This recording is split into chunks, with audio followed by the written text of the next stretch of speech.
To remove sleeping apps in Samsung Galaxy S20, open settings, swipe up or down home screen to access the app screen, and then tap settings.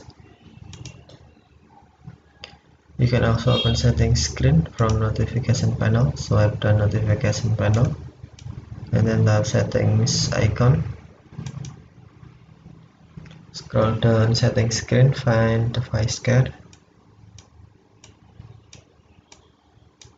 and then tap device care. Select battery, and then select app power management. Tap sleeping apps, and then tap trash icon.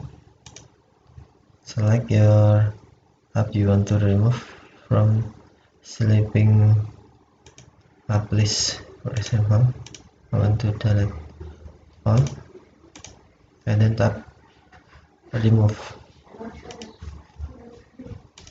Okay, thank you for watching. Have a nice day.